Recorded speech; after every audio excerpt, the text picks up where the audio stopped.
Welcome to yo-yo TV. ఏపీలో మరికొద్ది రోజుల్లో కొత్త ప్రభుత్వం ఏర్పడబోతోంది. కానీ ఏ పార్టీ అధికారం చేపట్టబోతోంది అంటే మాత్రం ఖచ్చితంగా చెప్పలేకపోతున్నారు. ఎందుకంటే ఇక్కడ ఎవరి నమ్మకాలు వారిని. వైఎస్ఆర్సీపీ 5 ఏళ్ల పాలన మీద ప్రజలు ఇచ్చిన తీర్పు ఎలక్ట్రానిక్ ఓటింగ్ మెషిన్లలో నిక్షిప్తమై ఉంది. ఎండావానలను సైతం లెక్క చేయకుండా ఓటర్లు చైతన్యంతో వ్యవహరించడం ప్రశంసనీయం. ఉద్రిక్తతలు చోటు చేసుకోవడం, హింసాత్మక ఘటనలు జరగడం దురదృష్టకరం. పోలింగ్ తమకు ప్రయోజనకరమని టీడీపీ భావిస్తుంటే శాసనసభలో తన ప్రవేశానికి ఈ ఫలితాలు మార్గం సుగమం చేస్తాయని టీడీపీ, జనసేనతో జతకట్టిన బీజేపీ నమ్ముతోంది. తాము పవర్లోకి రావడం ఖాయమేనని టీడీపీ కూటమి ధీమా వ్యక్తం చేస్తోంది. పోలింగ్ రాష్ట్ర వ్యాప్తంగా తమకు పూర్తి అనుకూలంగా జరిగిందని, ఫలితాలు తమ కూటమికే ఏకపక్షంగా ఉండబోతున్నాయని టీడీపీ, జనసేన, బీజేపీ అభిప్రాయపడుతున్నాయి.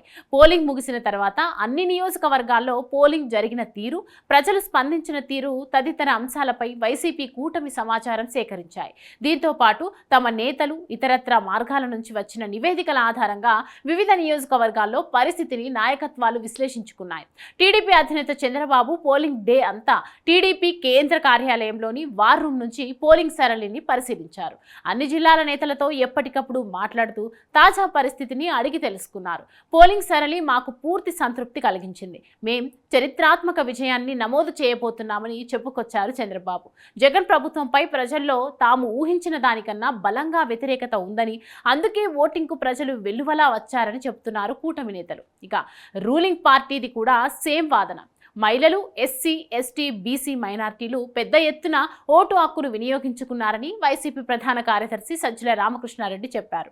ప్రజలు స్పష్టంగా ముందే ఒక నిర్ణయానికి వచ్చేశారని, వైసీపీ ప్రభుత్వానికి మరోసారి సానుకూల ఫలితాలు వస్తున్నాయని ప్రెస్ మీట్ పెట్టి మరీ చెప్పారు. ఏపీలో పోలింగ్ సరళి చూస్తే ఆశీస్సులు ఎవరికి ఉన్నాయో చెప్పాల్సిన అవసరం లేదన్నారు. ప్రభుత్వ సానుకూల ఓటర్ల సరళి ఉప్పెనలా కనిపిస్తుందని, ఇది చాలా అరుదన్నారు.